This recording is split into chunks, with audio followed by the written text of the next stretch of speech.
How's it going? I'm doing great. How's it going, man? I'm so busy every day. Busy every day, but that's good though. I'm working so hard lately. How's it going, Haruki? It's going well. It's going well. It's having fun with my life in New York City. Yeah, okay. Congratulations in your marriage, Haruki and your Keira. What? Congratulations, marriage. Oh yeah, thank you so much. We haven't talked for a while. You need to come to US. I wanna go. はい。ということで、ちょっと、英語トーキングレッスンちょっと始まっちゃいましたが、お元気ですか、はるきくん。元気だよ。早くアメリカに来てよっていう感じだけどね、こっちからすると。ね、本当に。行く詐欺して1年半。長いね。1年半もよく引っ張れるね。本当に。でも本当はさ、コロナになる前に、本当 LA 行きますっていう動画も出してさ、もう行くって決まってたぐらい宣言してたのに、そっから本当にちょうどコロナになったんだよね。タイミングめっちゃ悪かったね。めっちゃ悪かった。だってセブン行ってさ、もう語学留学して、もうそのまま LA に行く予定だったんだけど、コロナで緊急脱出してきて、そうだね。で、結局アメリカ行けなくなっちゃってって感じだから、本当に。でも、まあ、来年、必ず行くんで。2022年。2年。お待ちしております。行こうと思うんで。そうだね。LA なのLA とか、サンフランシスコとかカリフォルニアやっぱ行きたいよね、すごい。そうだね。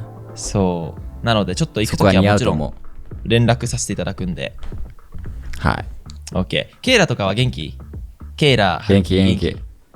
本当？元気してますよ。よかった。俺らさっきさっと電話したときに、おはようございますって言ってきたね。日本語もちょいちょい勉強してるから。本当すごいね。ユウスケの英語も褒めてたよ。本当？うまいっつって。Thank you so much. Yeah, it's difficult to speak English. So, yeah, I do my best You'll to get speak to use English. it. Once you come to the US, you'll be fine. Yeah, I want to go. Because you're not afraid of speaking English, and that's big. Thank you. I will go to the US next year, so January or February. Yeah, my purpose is shooting video and share the culture in United States. Culture, yeah, that would be awesome. That would be dope. Yeah, we'll make great contents together. Thank I'm you. super excited. Yeah, me too. はい、OK ということで、ちょっと英語話すとちょっと難しいんで、はい、じゃあ今回はですね、皆さんちょっと久々に春樹と対談っていうかもうコラボということで、いや懐かしいよね。だって俺春樹とね、これ僕が久々に対談しようよみたいな感じで声掛けしたんですけど、調べていくと俺らが初めて YouTube で対談したのって2年半とか、そんぐらい前で。そんな前なの？マジ。ちなみに初めて YouTube で対談した時、多分ニューヨークでまだ会ってないんだよね、多分。あん時、そっか。そう、多分ね、ニューヨークで会ってない前に対談して、で、なんか、ニューヨーク行ってって感じだと思う。じゃあそれはないか。そうだったわ。そうだっけ？いや、でもそうだった気がする。本当？いや、違う。ラジオ撮ったのその後かもしれないよ。いや、覚えてないわ。わかんないけど。でもめっちゃ昔だね。そう、とにかくめっちゃ昔で見とくと、なんか良くも悪くも全然変化はないんだよね。軸はぶれてないと思うんだけど、やっぱりさ、今そのやってることってお互い違かったりするから、今回はちょっと春樹が、今ね、春樹の簡単な自己紹介と、春樹が、なんでアメリカにいて、で、今どのようなことやってるのか。あとはその原動力みたいなところをちょっと深掘りたいなっていうところが1点と、あともう1個は春樹ってさ、言うてもね Vlogger、YouTube で発信しているインフルエンサーだと思ってて、その春樹がどういう風に動画作ってるのか、なんか俺のチャンネルでは基本的にさ、動画のノウハウとか動画の魅力を伝えたいから、春樹がどういう風にコンテンツを作ってるのかっていうところもちょっと深掘りできたらなって感じです。うんうん。なるほどなるほど。Let's get 深掘りしていこう。Let's get Let's get started. Let's get started. はい。で、めっちゃよく使うフレーズだね、こっち。じゃあまずですね、簡単な自己紹介をお願いします。自己紹介俺ないね。いや、やめてよ。やめてよ。やめてよ。してよ、簡単に。ニューヨークに住んでて、はい。いろんなクリエイティブなことやってて、デジタルクリエイターっていうのかな。ああ、なるほど。一番しっくりくるんじゃないかな。デジタルの世界で、クリエイティブなことをやってると。で、YouTube がその一つで、ニューヨークでのライフスタイルっていうところをブログっていう感じにして、見せてるっていうのが、一つですね。なるほど。それがメインですね。なるほど、なるほど。それ以外の活動としては、今アパレルとかさ、なんかいろいろある、やってるよね。っていうと、最近はそのポイント8のパーカーを今作り直してて、で、それをアメリカに持っていこうっていうのを水面下で今動いてる状態で、なるほど。メイドインジャパンのものを世界に売り出していこうっていうのをちょっとずつ進めてて、なるほど。それもやってるね。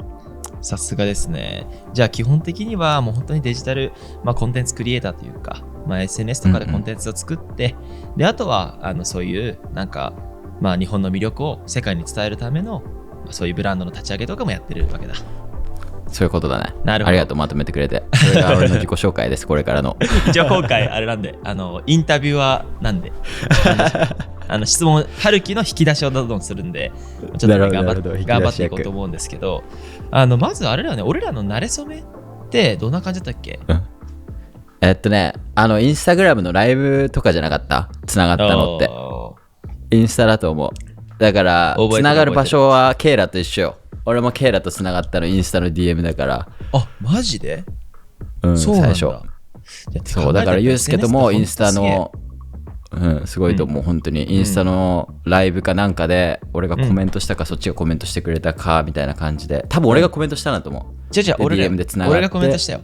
最初、俺、春樹の動画見て、シネマティックやってたのよ。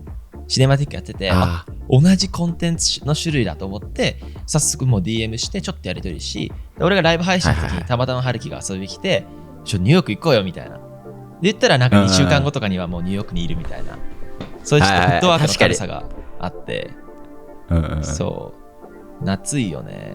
覚えてるわ、いまだに。めっちゃさ、狭いアパートメントじゃなくて狭いさ、2段ベッドでさ、超安いところ撮ってさ、毎日もうなんか朝から晩まで外出て撮影してたね、ニューヨークシティで。撮影したし、すごい覚えてるのが、春樹が体調崩してそう崩した春樹が寝てて、で俺ちょっとなんかご飯買ってったり、一人で外出てドローン飛ばし行ったりとか、すごいその記憶が覚えてるわ。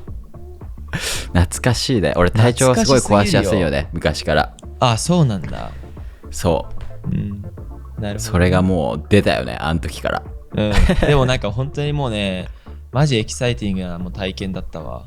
アメリカのニューヨークに行くのも初めてだったから、そうだし、春樹がさ、やっぱアメリカ知ってるから、すごいなんか自分の価値観が広がったというか、もうアメリカで本当チャレンジしたいなと思うきっかけだったから、本当に感謝してます。アメリカ来るのってニューヨークが初だったの？いや、本土は初。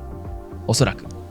本土は初で、ハワイ行ってたもんね。ハワイとかは仕事で行ったことがあったから、ちょっとね、地下鉄とか悩んだよね、めっちゃ。難かったよね。すごいところに来たよね、初本土がニューヨークって。ニューヨークってさ、アメリカの中でも結構いびつな場所だからさ。なるほどね。そこ初っていうのは。確かに確かに。今、春樹は、どこに住んでるんだ？現在今は、ニュージャージー州、ジャージーシティってところに住んでて、マンハッタンのほんと10分ぐらいのところに住んでるね。なるほど。で、なんか、どっか移動する予定とかはあるんですか？なんか以前 LA とかの話もいろいろあったりしてるけど、移動する予定は今のところはLA 行こうと思ってたんだけど、まだ動画で言ってないんだけど、に行くっていうことになってて。またちょっと違うライフスタイルになると思うけど、すごい楽しみだね。それもそれで。なるほど、いいな。じゃあ俺も遊びに行くときはに行く可能性も全然あるってことですね。来てください。はい、一応まあこんな感じで簡単にね、春樹がどういう人なのか、春樹との関係性みたいなものは多分伝わったと思うんで、早速ちょっといろいろ質問していこうと思うんだけど、今春樹ってやっぱりその YouTuber として Vlogger としていろいろコンテンツ発信してるんだけど一番どこに思考を割いてる？思考を割いてる、その投稿するところで今の春樹の活動の中で一番そのなんて言うんだろう、本格的に毎日そこに思考を割いてチャレンジし続けてるっていうことでなんかある？具体的に。今なんか本当にいろんなことやってるから、本も書いてるから、そういえば本も2冊書きしててマジでえぐで、だから最近はなんだろうな、脳内のこととかをアウトプットするっていうことにすごい時間を費やしてるかも。アイデア出したりとか、何を考えてるんだろうとか、自分って何なんだろうとか、本当になんかやりたいことって何なんだろうとか、すげえな。なんかそこになんか今戻ってきてる感じはあって、なんかそれはもちろん本書いてるからっていうのもあるし、あとなんか YouTube のコンテンツ今後どういうことをやっていきたいんだろうっていうところを多分再確認してるところでも多分あると思ってて。なるほど。だからなんか自分を知るみたいな、っていうのをなんかもう一回今やってる感じがするね。なるほど。そのさ、自分理解ってさ、なんかどうやってやるの？その考えるのか、なんかその、ケイラとかと対話するのか、なんか本当にさ、自分がやりたいことを定めるのってさ、本当に難しい決断だと思うし、行動とか日々のその考え方とか変わると思うんだけど、それってさ、パッとその1日で決まるもんなのか、なんか1ヶ月ぐらいずっと考えるもんなのか。なんか考えるね。長いね。長期間だし、なんかクリエイティブもそうじゃん。なんか考えてて、あ、これだっていう感じじゃないじゃん。結構自然にさ降りてくるみたいな感じじゃん。まさにまさに。だからそういうのとすごい似てるかもしんない。自分を探してる、いろんな生活の上で、あ、これやっぱ俺好きだなとか、あ、こういうこと好きだなっていうのをちょっとずつ出てきて、でそれを全部つなげた時に、あ、俺はこれをしたいんだっていう一つが浮き上がるような感じ。なるほど、ね。だから動画撮るのも好きだし、なんか人の良さとかを引き出すのも好きだし、それはすごいわかるわ。春樹から伝わる。で他はなんだろうな、発言するっていうのもすごい、なんだろうな、好きって言われるとちょっと悩むけど、なんかちょっと自分がやらないといけないなって思ってるところでもあるし、意義みたいな。でなんかそういうのを思うとやっぱ YouTube って捨てられないっていうか。なるほど。そうなんかこれからもやっていくプラットフォーム、発信続ける場所だなっていうのはなんか思うね、やっぱり。なるほど。なんかさ、そのやっぱさ、ちょっと前俺たちが多分動画を始めた時ぐらいってさ、やっぱり YouTube ってまだまだ伸びしろがあった段階というかさ、伸びてなかったから、どんなコンテンツを出してもやっぱ多くの人たちに見られたし、その希少性があったと思うんだけど、今ってさ、すごいやっぱ多くの人たちが発信して、それはすごいいいことだと思うんだけど、俺たちのコンテンツがさ、ちょっと埋もれてっちゃうみたいな側面もあって、でなんか、そこで俺もね、ちょうど1年前ぐらいにすごい自分って今後何やっていきたいんだろうみたいな、発信なのか、はたまた会社のその事業なのかみたいなので、アーティストとその起業家の間がバランスがすごい難しくなって、多分春樹とやっぱここまで仲いいのって、なんかここがすごく共通し合えるところがあるのかなってすごい思って、思考の深さもそうだし、その自分のその将来へのビジョンが視座が高かったりとか、なのでそういうなんか自分を見つけるっていうことは、なんか何かをチャレンジするっていう人もやっぱ難しいと思うし、俺らでも常に悩んではいるから、そう結構さ、視聴者からさ、そうやってなんかどうすればいいですかみたいな質問多分あると思うんだけど、なかなか自分を理解するとか、自分の将来を見つけるって難しいよね。難しい本当に、だってこの前も話したけどさ、左脳で生きてるか右脳で生きてるかみたいな、左脳はどっちかというと効率とかロジカルシンキングの方で、右脳はクリエイティブなマインドの方で、まさにで多分正直俺はクリエイティブに生きたいし、世の中の人間全員クリエイティブになったらもっと世界は平和になると思うよ、っていうのもやっぱ物々交換ができるようになるわけじゃん、クリエイティブに生きたら。そうただやっぱりなんだろう、クリエイティブに行けば行くほど、なんだろうな、認められなかったりとか、多くの人に届かなければお金は入ってこないし、そうね。でそうなるとやっぱ効率を求めてロジカルに生きたくなる、まさにっていうのが結構あるじゃん。そうね。そこのバランスみたいな。確かに。で春樹は一応右脳の人間っていう感じなんだ。以前さこの話をした時に、春樹はユースケって左脳だよねみたいな話をしたじゃん。俺はねめっちゃ左脳だと思ってた。あ、ほんと。俺はねマジ右脳だよ。俺マジ右脳。ほんとアートの世界で生きてるからロジカルシンキングとかないよ。まあ一部そうだね、なんか一部素養としては上がってきてるかもしれないけど。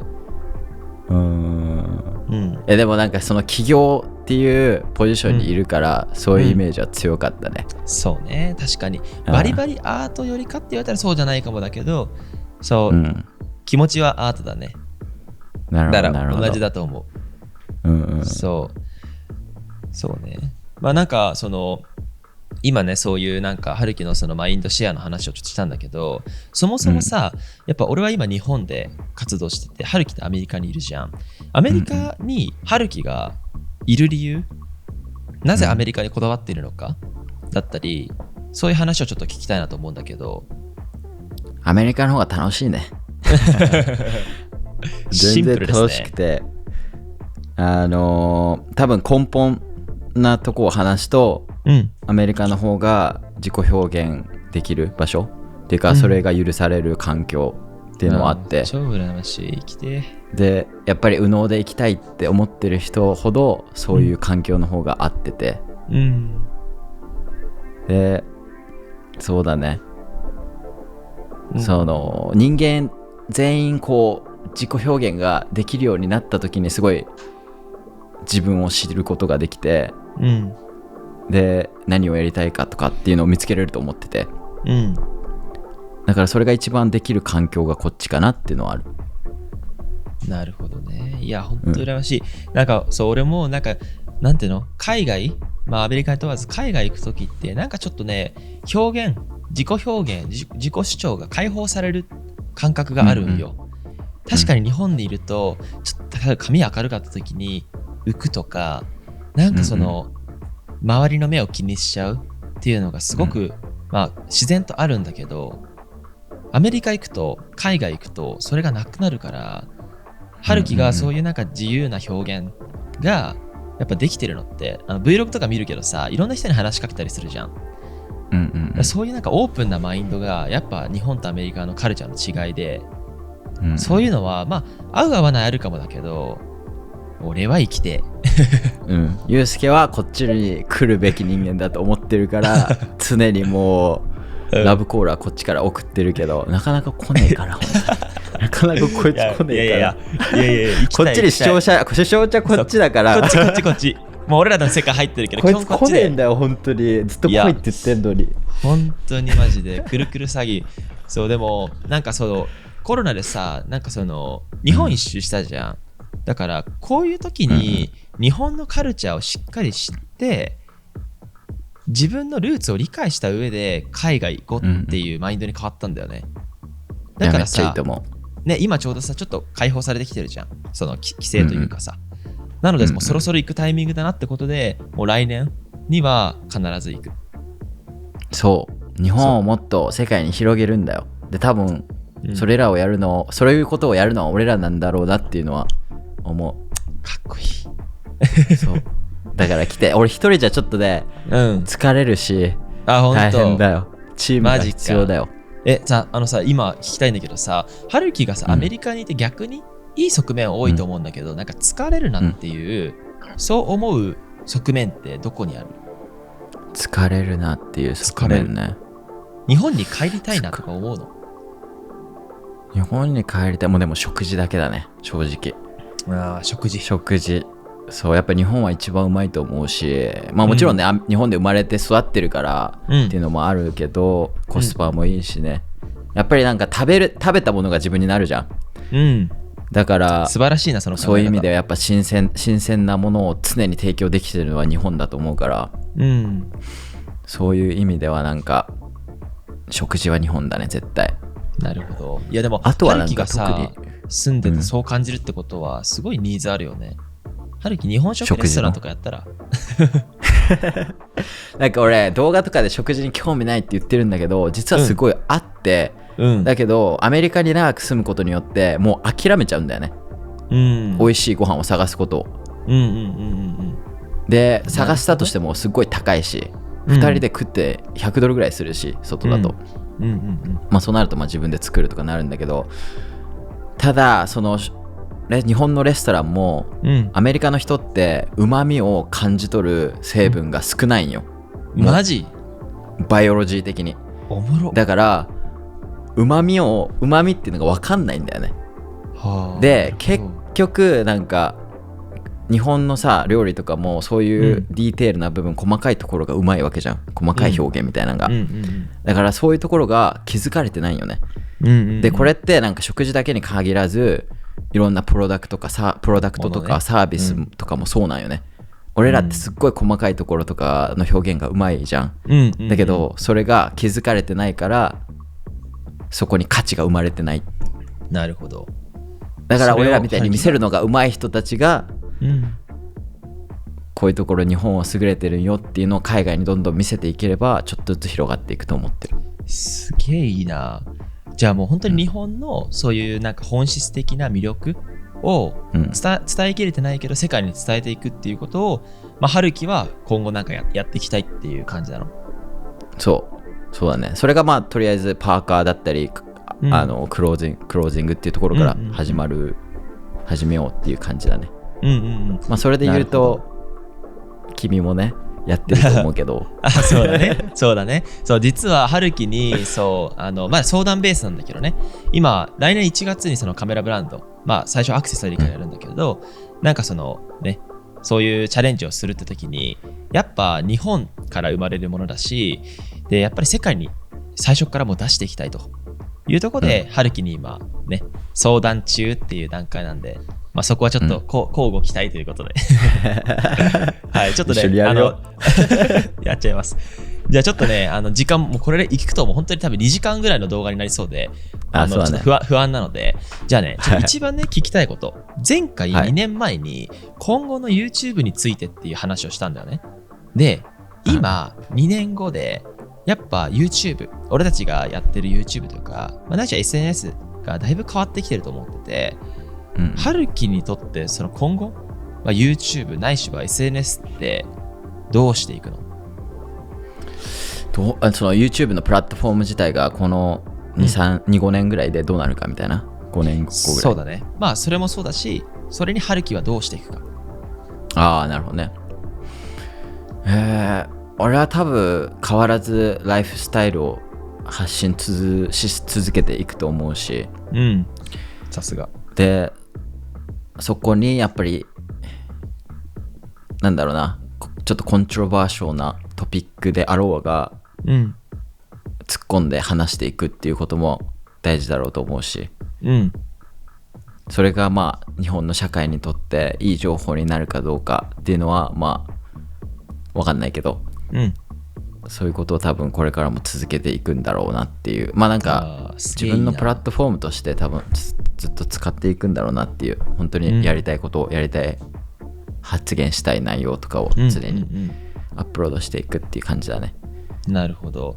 じゃあ本質的にはなんかまあ多くの人たちに何か伝えるってことももちろん大事だけど、まあ企画ベースっていうよりかは、まあもっと春樹のライフスタイル、なんか人生のログみたいなのを残していくっていうのが、そうもう絶対今後もブレずにやっていくことか。そうだね。本当にアルバム作ってる感じだよね、YouTube に。それいいね。けどさ、そう、俺もね、それがすごくいいなと思ってるし、それを伝えたいと思ってるんだけどさ、なんかその自分でやりたいことと、あとさ、やらなければいけないことっていうさ、大義名分があって、なんか結局さ、何かメッセージを伝えるってなったらさ、見てもらわなきゃいけないじゃん。だからそこのバランスがむずいなと思ってて、俺最近、自分の人生のログはサブチャンで、なんかもう、大川祐介 Vlog っていう名前でチャンネル作っちゃって、で、メインチャンネルはなんかもうがっつりシネマティックとかチュートリアルとか企画ベースでコンテンツ作っていくのがなんか幸せなんじゃないかなって思ったりしてるんだけど。なるほど。それめちゃめちゃいいと思う。俺も考えた、一時期。でもなんか今見るとちょっとずつそういう流れにいってるのかもしんない。なんか昔はもっと生活を垂れ流す動画を出してたと思うんだけど、今はどっちかというともっと新規のオーディエンスにも見てもらえるような感じで編集はしてるかもね。本当に。なるほどね。でオンラインサロンの方に結構長い動画はアップロードするようにしてるから最近は。なんか本当に思考の部分とか最近の生活の話とか本当にパーソナルな部分。それめっちゃいいよね。なんかさ、SNS ってやっぱ不特定多数の人にバッと見られるから、そこでは、自分のその思いとか、一番広く伝わるような内容を伝えて、自分のクローズドなコミュニティで奥深く説明していくっていうのは、そうだね。いいよね。多分 YouTube 見てる人って、これから何していきますっていうことはどうでもいいと思ってて、なんかこれを達成しましたっていうなんか報告の時になんか見られるような気がしてて。なるほど。でもさ、なんか俺らってさ、こうやって裏で動いてたりするじゃん。そのなんか大きいことを達成するためにはそこまで行くプロセスがあるわけで、そのプロセスの通ってる時とかの気持ちだったりとかやってる内容とかはオンラインサロンに出して、で出来上がった時に YouTube のチャンネルに出すみたいな感じかもしれない。すごいな。そう考えるとなんだろう、そのさ、なんていわゆるクリエイターエコノミーじゃないけどさ、Harukiっていう思想の経済圏が今多分生まれてると思うんだけど、なんかそういうことをオンラインサロンってなかなか やれないと思うんだよね。国内でもそんな多くなくて、なんかその、クリエイターの先を行くじゃないけど、そういう情報を得るのもさ、やっぱアメリカだと早いっていう感じだ。てかね、みんなやってるんよ、もう。マジでアメリカの本当にみんなもうこのやり方が一番多いかもね、今本当に。だからなんか実際にやってる人たちがもう周りにいるから、実例ができてるっていうのはあるよね。だから本当にこっちに住んでると、そうやって先行ってやってる人を見てやっていけばいいわけだし、でもね、あとね、ナチュラルなんだよね、本当に。なんかさこういうことやっててさ、やってるけどさ、やってる時のさ思考とかもさ話したいじゃん。で俺はすごいナチュラルに思う。でそういうなんかやりたいって思うことはどっかのプラットフォームを見つけてやるべきだと思ってて、でそれがオンラインサロンなのか YouTube なのかっていうのをしっかりこう見極めるのは大切なのかなっていう、成功するためには。なるほどね。いやーすげえな。もうますますなんかアメリカ行きたいし、多分このね動画見てる人もなんかやっぱ海外でチャレンジしたいって思う人多い気がするな。やっぱ日本ってさ、パスポート英語勉強しよう。確かに。Let's do it! 英語だよみんな。日本人才能高いから英語だけできないのは。すごいね。Harukiのその日本人に対するさポテンシャルのなんか感じ方がやっぱすごいね。いいね。だって俺ら以上になんかハードワークの人はいない、正直。なるほどね。そうだね。それは結構あるよね。勤勉だったりとかよく働くっていうね。その文化は素晴らしいものだよね。まさに。OK。じゃあ、まあちょっと本質じゃないけど、カジュアルに聞きたくて、本質じゃないけど、バズる動画とかって、なんか、どういうイメージでやってるのか、話せる範囲でちょっといい。Harukiってさ、やっぱりちゃんとさ、何百万再生とか、すごい世の中を盛り上げてるよね。YouTube ってプラットフォーム。ちゃんとそれをやって自分の好きなことやってる気がしてて、俺はあんまりバズ動画とかないからさ、なんかそれ聞きたいなと思った。俺最近バズってないから俺もわからん。いやいやもうシンプルなアンサーなんだよな。はい、じゃあありがとうございましたはい俺も聞きたい。最近ねどうやってバズるんだろうね。でも最近はショーツだと思うけど、まあバズるとしたら、でも本当にバズった動画を今考えると、本当トレンドに乗っかってるやつとか、まあヘアカットのもそうだし、もともとこうすっごい回ってた動画があって、あこれバズるなと思ってそのコンテンツを真似して、でなんか自分のコンテンツみたいに今なしてるし、最高だね。ケイラの日本語を勉強する動画もなんかあれは本当なんか見ててさ、外国人の人がさ日本語を勉強してるめっちゃ可愛いじゃん。もうあれは普通に私生活の時から、あこれは絶対コンテンツにしたらバズるなっていうのは分かってたね。あれもっとやってほしい。ケイラにもっとなんかあれねやってほしい。それおもろかった。そうショーツでちょっと復活しようと思ってて、ただなんか勉強しながらコンテンツにするのが結構本人的に難しいらしくて、そういう意味でこうシリーズ化はしなかったんだけど、まあなんか新しい形で作ろうとは思ってるし、多分外国人の人が自分の文化をこう勉強してるっていうのはすごい親近感湧くし、一つのコネクションじゃん。そうなんだ。なんかね頑張ろうって思った見て、俺も英語頑張ろうって、そうなんか挑戦したくなるような動画だったよあれは。なるほどね。そういうのもあると思う本当に。なるほど。だから多分こっち来てゆうすけの場合は、アメリカ人海外のこっちの人がこう日本のカルチャーと触れ合ってるつながってる瞬間とかは、撮れるとバズるんじゃない？なるほどね。いや、それはちょっともうバズの先生としてちょっと相談させていただきます今後も。いやでもなんかその春樹のそういう一定さ多くの人たちに見られるっていうなんかその手法も一定考えつつも、ただやっぱり自分のそのなんか目的以外のバズとかは作ってないんだなっていうのはすごく分かって、やっぱりさ自分が狙ってないバズがあるとさ、それってなんか自分にとってベネフィットがやっぱ小さいと思ってて、俺もそういう経験あるんだけど、なんかやっぱ自分の目的に対して多くの人たちに広まるってのが一番いいよね。そうだね。そこをちゃんとうまくコントロールしてるってのはもう春樹やっぱすげえなって毎回思うわ。いやありがとう。でもコツコツなんか、自分のやりたい形でオーディエンスを広げていく方が、ロングタームに見た時に効率は良かったりするのかなっていうのも思うね。なるほど、素晴らしい。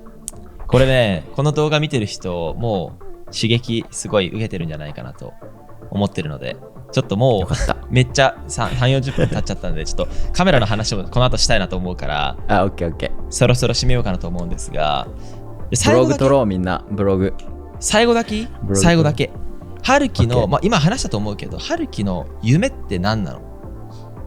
俺の夢、これで締めるから。俺の夢は最強の家族を作ること。わー今のワーを締めていい？しまったしもうもうあんま説明しなくてもいいかもね。今ので最高の家族っていうのは一応俺個人的に聞いとくけど、最高の家族ってのはもう夢のような家族ってこと？いわゆる。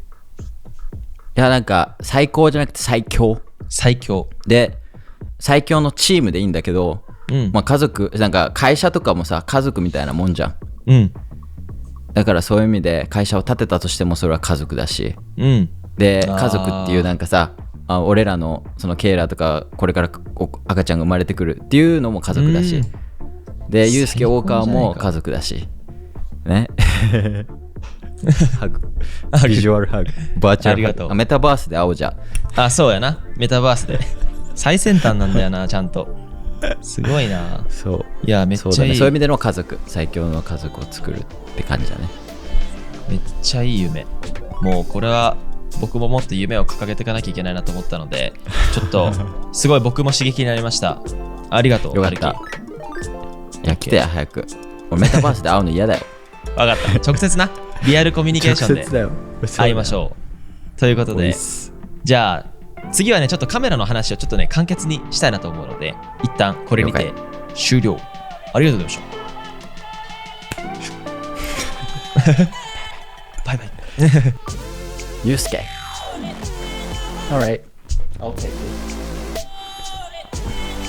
Hey, what's up? うわ、イヤホンが切れてる。そんなことなる。